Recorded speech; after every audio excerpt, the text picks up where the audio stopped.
GOLFUNITY, the most popular golf infotainment podcast in town. Hey everyone, welcome to GOLFUNITY. You've tuned into the most popular golf infotainment podcast in town, and this is our deep dive. That's right, where we cut through all the noise. Exactly. We get straight to what really matters in the wild world of dolls. And wow, what a week it's been, huh? Seriously. Comebacks, records falling, big announcements. It's been nonstop action. For sure. So if you're looking to, really get the inside scoop, understand the why behind the headlines in the international scene, you are definitely in the right place. Yep. Today we're diving into all the latest results, the news, trying to pull out the key insights for you. Think of it as your curated cheat sheet to sounding like you know everything about golf right now. Love it. Get ready, folks. We've got some surprising stuff, maybe a few aha moments. We're talking big money, cool personalities, and how the whole game is kind of shifting. Let's get into it. Okay, let's kick things off on the PGA Tour. The big story there was Kurt Kitayama at the 3M Open. Right. Up at TPC Twin Cities in Minnesota. His second tour win, yeah. That's the one. Won it by just one shot. Finished at a really impressive 23 under par, 261 total. Okay, 23 under is low, but the thing everyone's buzzing about is that third round, right? And 11 under 60? Seriously, what planets align for that? TPC Twin Cities isn't exactly a pushover course. No, it really isn't. And that 60, look, it wasn't just luck or perfect conditions. It shows Kitayama attacking the course, but smartly. Taking aggressive lines but pulling them off. It signals maybe a new level for him. Aggressive but controlled. Yeah. I like that. And then, crucially, he didn't let up. He backed it up Sunday, opened with a 29 on the front nine, just took control. It really feels like a player hitting peak confidence. Yeah, stringing it together like that is, well, that's how you win tournaments. Yeah. And behind him, Sam Stevens grabbed solo second. Good for him. Solid par on the last. Right. And then you had that logjam for third place. 4 guys tied. Jake Knapp, David Lowski, Matt Wallace, and Pearson Coody, all at 20 under. Just shows how tight things are out there. One shot here or there. Exactly. And for Kitayama, the payoff was huge. Over $1.5 million from an $8.4 million purse. Wow. That'll pay some bills. Yeah, just a few.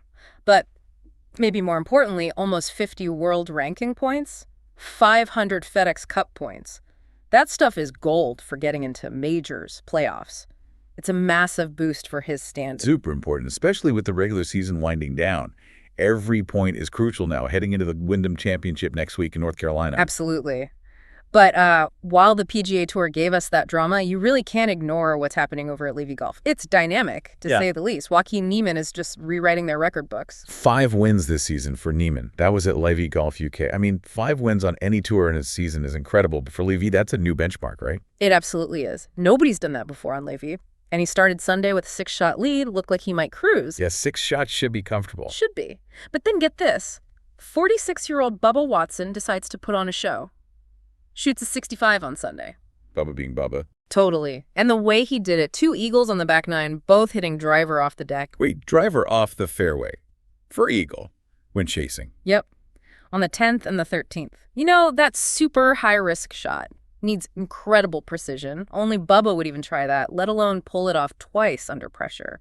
Pure theater. That is absolutely insane. I mean, that's video game stuff. And it got him close, right? It did. That crazy 6-hole stretch pulled him within 2 shots of Niemann, really put the pressure on. Wow. So Bubba finishes solo second at 14 under.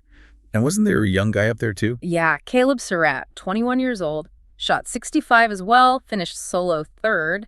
Both Bubba and Surratt, their best individual finishes since joining LIV. That's huge, especially for Surratt, building confidence. Definitely. And it wasn't just individual stuff. John Rahm's team, Ode Legion 13th, they won the team title again. That's 2 in a row, 4 for the year. They're pretty dominant as a team. They are. And interestingly, it was young Surratt who led their scoring this time. First time he's done that. Shows their depth. So Ivy's got player drama, team wins. Yeah. But the really big news feels like their expansion plans, doesn't it? South Africa. Oh, absolutely. This is a major strategic move, a multi-year deal to bring LIV Golf to South Africa. First time ever playing on the African continent. That's huge. Where and when? Stun City in Johannesburg, March 20th to 22nd, but not until 2026. So they're planning ahead. But yeah, adding Africa makes it 5 continents for LIV now. 5 continents. They're really pushing that global footprint. Why Africa, do you think, beyond just ticking a box? Well, it's a calculated risk, I think. Huge untapped potential there, right? For fans, maybe for future talent. It's a long play, could change where future pros come from, maybe challenge the traditional routes. Interesting point. And they'll have a built-in home team, won't they? Exactly. Stinger GC, all South Africans. Louis Oosthuizen, Dean Burmester, Brandon Grace, Charles Schwartzel. Imagine the home crowd support they'll get. Yeah, that'll be intense. And didn't they just have a good result? They did. Finished third as a team in the UK event, shot 17 under collectively in the final round. Their first podium in 8 tournaments, so they've got some momentum heading towards that eventual home game. And knowing LIV, it won't just be about the golf, right? They're pushing that whole entertainment package. For sure. They're talking post-play concerts, family stuff, that whole festival atmosphere they aim for, trying to pull in maybe a different kind of crowd, younger fans perhaps. It's definitely a different approach. Yeah, it's bold. Got to see how that lands, especially in a new market like South Africa. Okay, so PGA Tour, LIV Golf.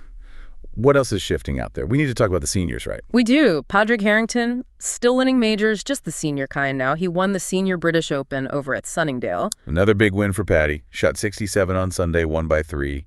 He just keeps going. He really does. And this win puts him in some seriously legendary company. He's only the 5th guy ever to win both the regular Open Championship and the Senior Open. Only the 5th. Who are the others? Think about this list. Darren Clarke, Tom Watson, Gary Player, and Bob Charles. Wow. Okay, that's Hall of Fame royalty right there. What a career Harrington's had. And that's his 3rd senior major, too. Yep, 3rd senior major. Just incredible longevity and skill. Amazing. And shifting over to the women's game, there was a pretty spectacular debut win, wasn't there? Oh, yeah. Lottie Wood, 21-year-old English player, won the Women's Scottish Open. The kicker.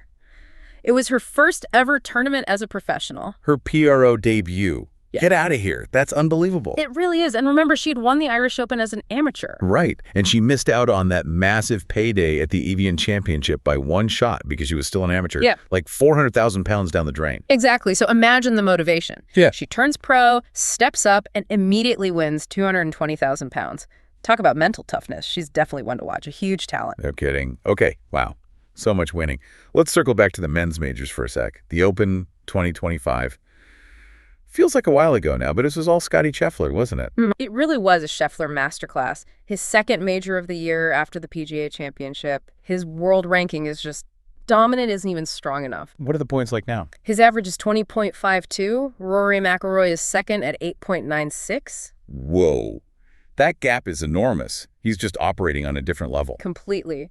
Which leads us to Rory, right? He's openly said his next Everest is trying to catch Scheffler. Yeah, he wants to topple Scheffler. Got to admire the ambition. Yep. And Rory had a great season himself, even finishing 7th at the Open. Completed the career Grand Slam finally with the Masters. Won the Players again, won at Pebble Beach. I mean, his consistency is still absurd. 33 top 10s and 67 majors is just remarkably consistent. An all-time great, no question. Yeah. But Scheffler's raised the bar. And Rory's still aiming high, another Ryder Cup Olympics in 2028. Never stop striving. Speaking of the Ryder Cup, some news on a future venue, too. Oh, yeah? Where is it heading? Spain in 2031. Cameral Resort in Girona. It'll be the 2nd time in Spain. Remember Valderrama back in 97? Right, 34 years later. And only the 4th time it's been in continental Europe, spreading the love. Exactly. It's part of that global shift. And sticking with the Ryder Cup, Bob McIntyre seems pretty bullish about his chances for this year's team, doesn't he? Yeah, Bobby Mackin, after finishing 7th at the Open and runner-up at the U.S. Open, he feels good about getting an automatic spot for Europe in September. He needs to stay in the top 6 after the British Masters in late August. He's definitely playing well enough. Fingers crossed for him. Mm-hmm. Okay, so we've talked wins, expansion, future events. What about some of the other stuff bubbling under the surface, like player personalities? Tyrrell Hatton comes to mind. Yeah, Tyrrell, he's certainly vocal out there. Adds a bit of spice, you could say. A bit. He's pretty fiery. But he says he won't change, right? As long as it doesn't bother his playing partners. That's his stance. Love him or hate him, he brings personality. Some fans really dig that honesty, that emotion. True. And speaking of on-course stuff that gets people talking, slow play, always a hot topic, but it seemed particularly bad at the Open. Yeah, it's a constant bugbear, isn't it? Rounds were pushing 6 hours at the Open. 6 hours. Man, even watching that feels long. And if you're a weekend golfer stuck behind a slow group, You know that feeling. It's brutal. It really is. And at the Open, there were a bunch of reasons. Huge field, 156 players. And unlike the U.S. majors, no split tees, so everyone starts off number 1. Ah, okay. That creates a bottleneck right away. Exactly. Then add tough conditions, windy maybe, thick rough-making lost balls take ages to find. Treacherous pin positions they set for majors. Right. And then specific holes, like the shorter ones, maybe par 3s or drivable par 4s, they just cause backups. Log jams? Like holes 5, 6, 7 you mentioned. Yeah. It got so bad, J.J. Spaun actually got a bad time warning. Basically, a penalty shot looming if he did it again for taking too long. That tells you how slow things were moving. Wow, a warning in a major. That's serious. It does make you wonder where the game is heading with pace of play, doesn't it? It's a tough balance. Precision takes time, high stakes add pressure. But 6-hour rounds are tough for everyone involved. Players, fans, TV. Definitely something that governing bodies are always wrestling with. So, okay, we've covered a ton of ground here. From Kitayama's charge, Niemann's LIV dominance, Bubba's magic, Harrington's history, Wode's debut. Scheffler's reign, Rory's chase, LIV's move into Africa, Ryder Cup news, even Hatton's outbursts, and the slow play debate. Yeah, it's clear golf is constantly shifting, constantly evolving. New faces, new tours challenging the old guard, new places on the map. So the question for you, the listener, to maybe mull over is, how do all these little moments, like one amazing shot, a player's fiery personality, even just how long it takes to play, how do they all fit together? What part of these shifting sands in golf right now really grabs you or maybe makes you rethink where the game is headed? That's a good one to chew on. Think about what story or player really caught your eye today. Maybe dive a bit deeper into that. Thanks for joining us for this deep dive on Golfunity. Yeah, thanks everyone. We'll be back next week with more Golfunity Weekly Golf News. Don't forget to ring that bell, follow us on social media, all that good stuff. Catch you next time. Head over to our social media. Yeah? Tell us what you think. Let's hear it. And give us your predictions for the future of golf. Until next time. Keep it in the fairway. And hit 'em straight.